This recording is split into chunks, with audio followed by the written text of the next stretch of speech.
Curious whether or not you need to winterize your home or what needs to be done? Stick around as we get into that in the question of the day. What's going on, guys? Matt in the hat, Matt Johnson Real Estate, powered by Keller Williams Diamond Partners.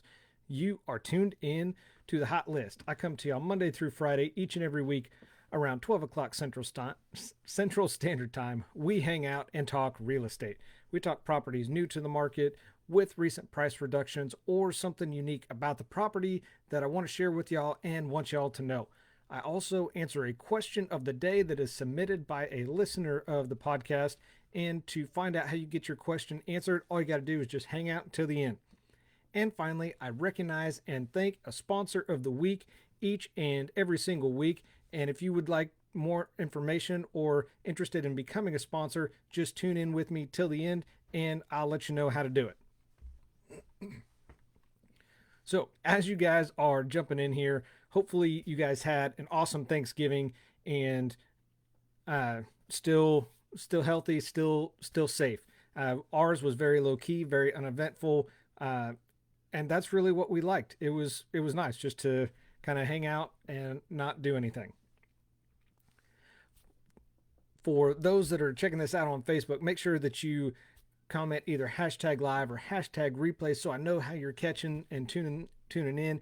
Make sure that you share this out with somebody or tag them if somebody has a question or you know somebody that has had a concern that has been brought up. For my YouTubers, thank you all for stopping by, hanging out, and I appreciate your support. All you got to do is just smash that thumbs up button, subscribe to the channel, turn on those bell notifications so as I bring new videos like this one, you guys get notified and can come check it out.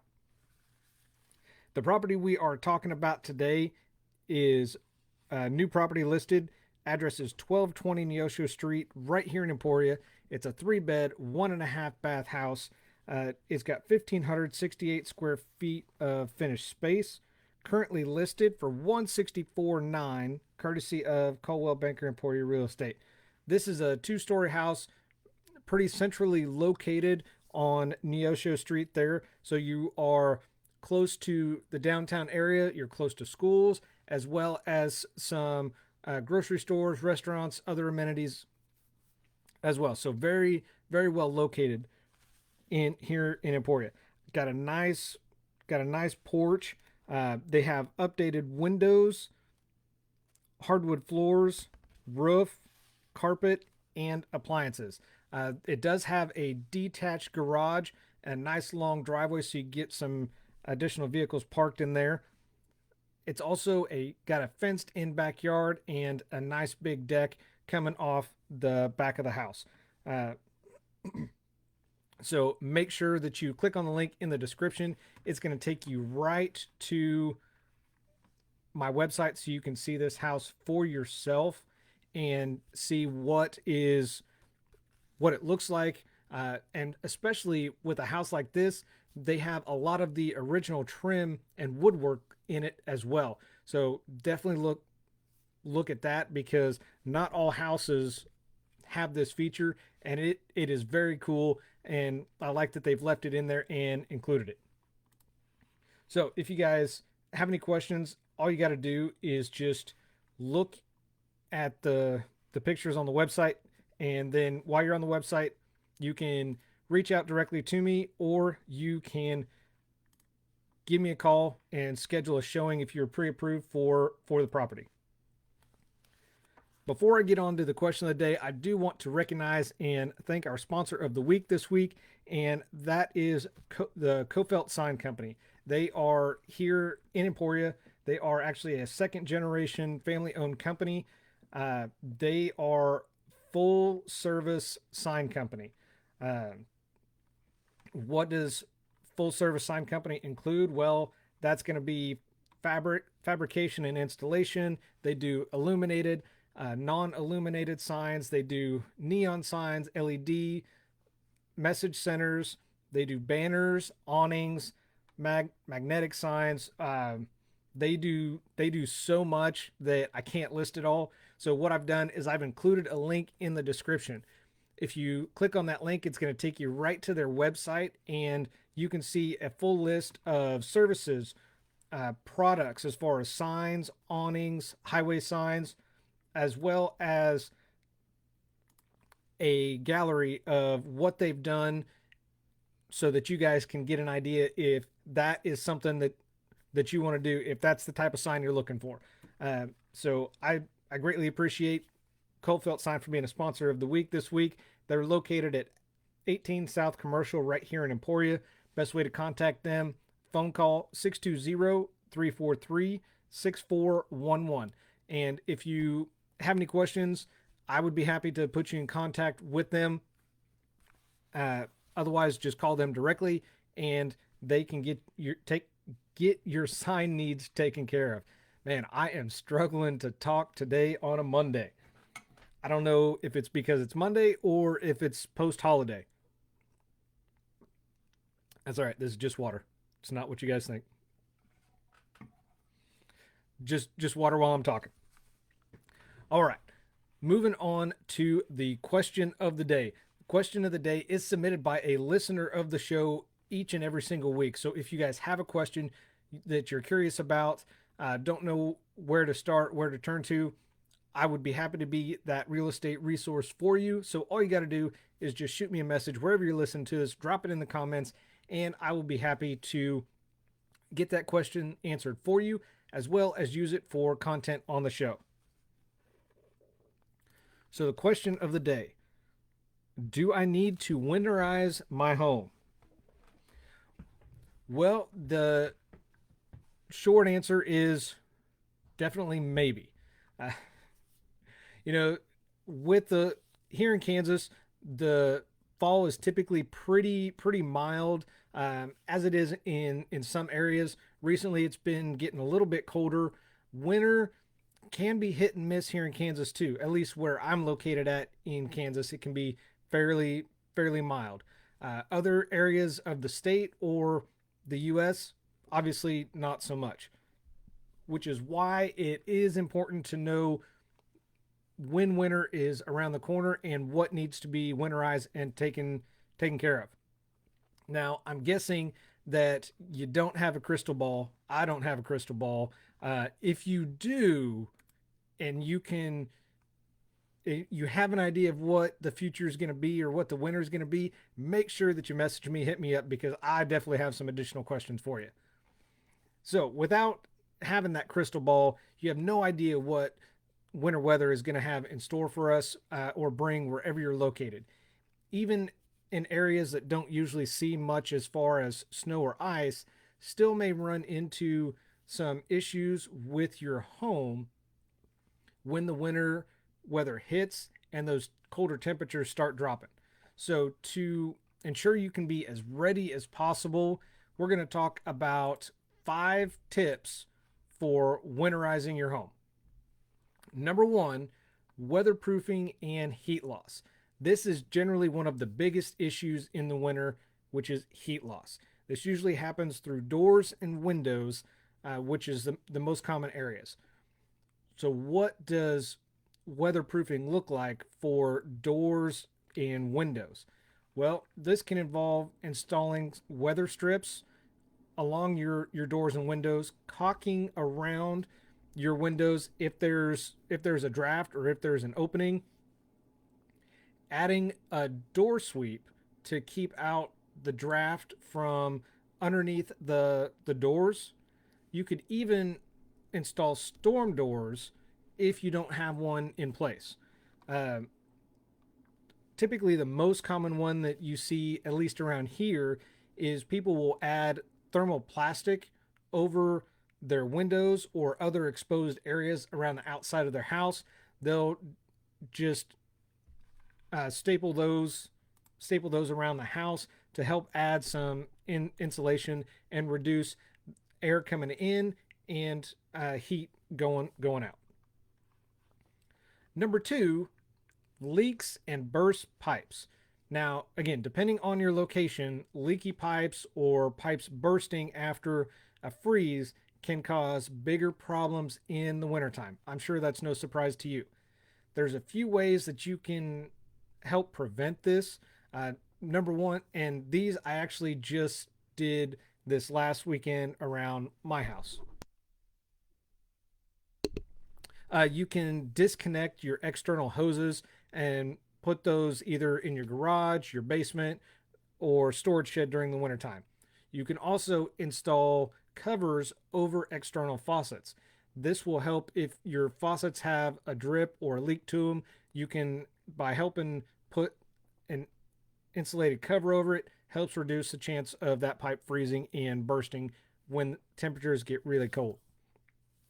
And then finally, what you can do is add pipe insulation to pipes that may be under the house or over the house, because if you live in an area that either, or a house that has a crawl space or a slab, sometimes those pipes may be run underneath, sometimes they may be run up in the attic. So adding some pipe insulation over those can definitely help keep those warmer and keep those from freezing and bursting.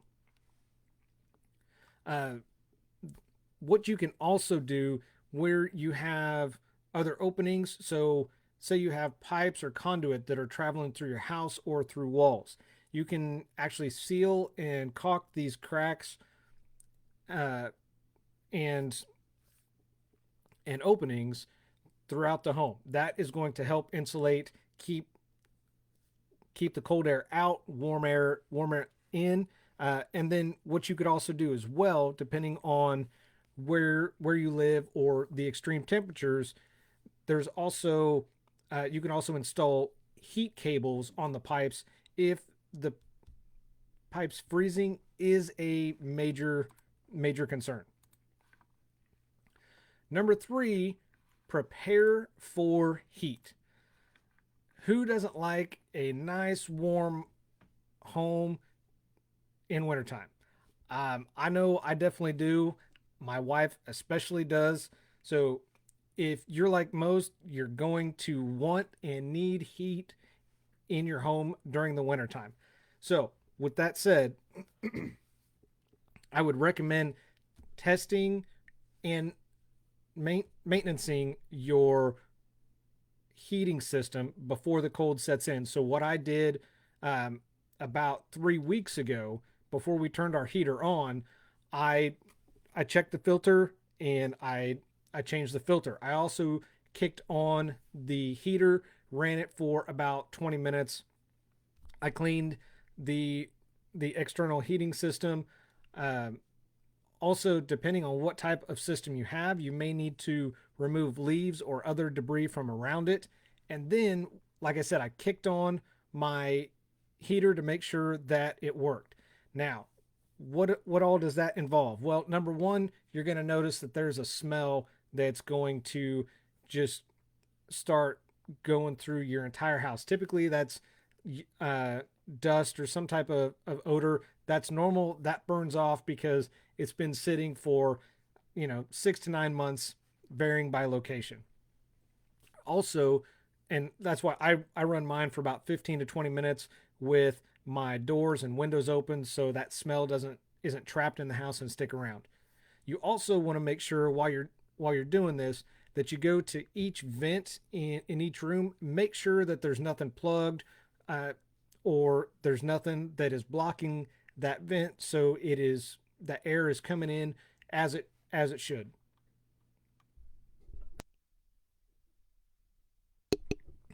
Hang on just a second.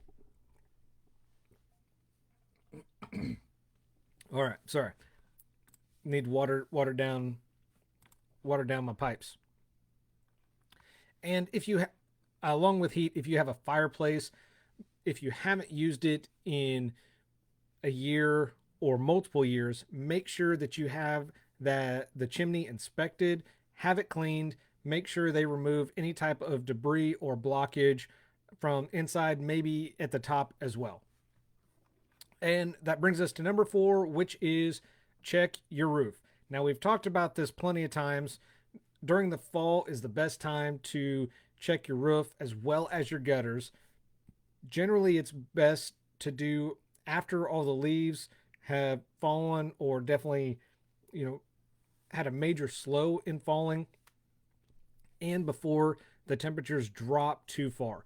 You want to check for signs of damaged shingles or missing shingles on your roof.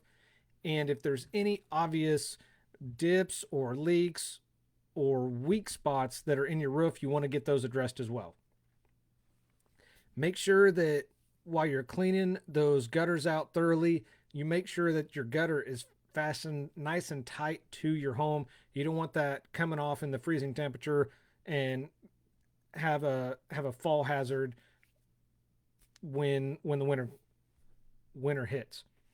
I what I have heard, I don't have them, but I've heard people installing snow or ice guards. This actually prevents large amounts of snow from building up and becoming a fall hazard as the winter goes on.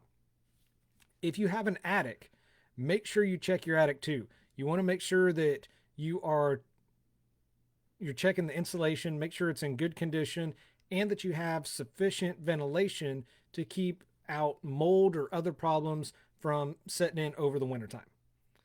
And finally, that brings us to number 5, which is last minute maintenance. Since we're talking winterization, whatever is not likely to be used during the wintertime, you want to clean and maintenance as well.